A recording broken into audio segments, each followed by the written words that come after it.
In the 11th century, as the great Islamic world stretched from Spain to Central Asia, a new power emerged from the windswept steppes of Turkestan, the Seljuk Empire. Born from nomadic tribes of the Oghuz Turks, the Seljuks began as humble wanderers. Yet within a few decades, they rose to become the protectors of the Islamic world, the builders of madrasas, and the defenders of faith against both internal rivals and foreign invaders. Their story is one of courage, ambition, and transformation, a bridge between the desert nomads and the empires of scholars and sultans. The tale begins with Seljuk ibn Dukak, a tribal leader who migrated westward from the Central Asian steppes in the 10th century. His people, skilled horsemen and archers, lived by the rhythm of the steppe winds. When Seljuk embraced Islam, it marked a turning point. His descendants would carry the new faith into lands where the call to prayer had yet to echo. After Seljuk's death, his grandsons, Togril Beg and Chagri Beg, proved to be visionary leaders. With determination and strategy, they carved out territories in Persia, defeating local rulers and gaining the loyalty of both nomads and settled peoples. In 1040 CE, the Seljuks won a decisive victory at the Battle of Dandanakan against the Ghaznavid Empire. This triumph marked the true beginning of the Seljuk Empire. Togril Beg soon entered Persia and established his capital at Rey, near modern-day Tehran. His reign brought stability to regions long divided by rival powers. The Seljuks presented themselves as defenders of Sunni Islam, uniting the fragmented Islamic world under their banner. In 1055 CE, Togril was invited to Baghdad by the Abbasid Caliph and given the title of Sultan, symbolizing the unity of religious and political power. It was the moment when the Seljuks became the protectors of the Caliphate, the sword of Islam.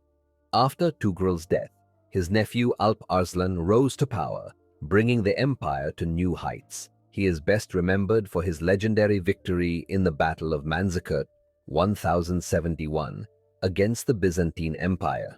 This victory opened the gates of Anatolia to Turkish settlement and forever changed the map of the Middle East. Alp Arslan's humility and faith are as memorable as his victories. Before Manzikert, he told his soldiers, "If I die, let my son succeed me. If I live, remember that I fought for the faith." His son, Malik Shah I, succeeded him and presided over what many historians call the Golden Age of the Seljuks. Under his reign, the empire stretched from Central Asia to the Mediterranean.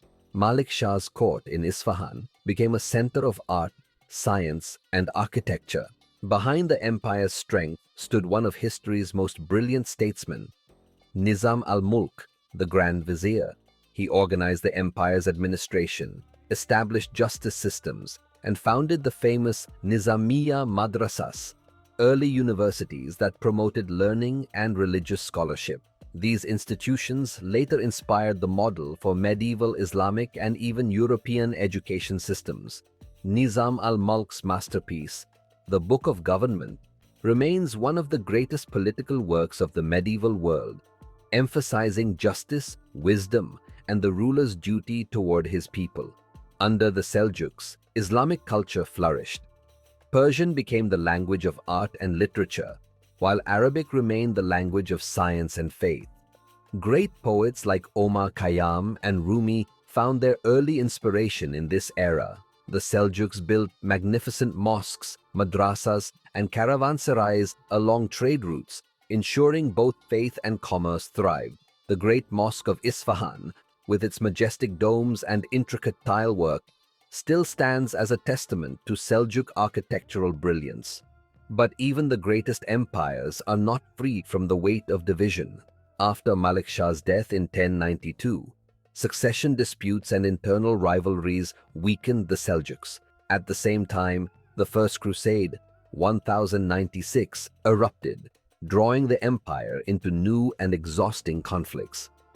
The once united realm splintered into smaller sultanates, such as the Sultanate of Rum in Anatolia, which continued to carry the Seljuk legacy even after the main empire faded.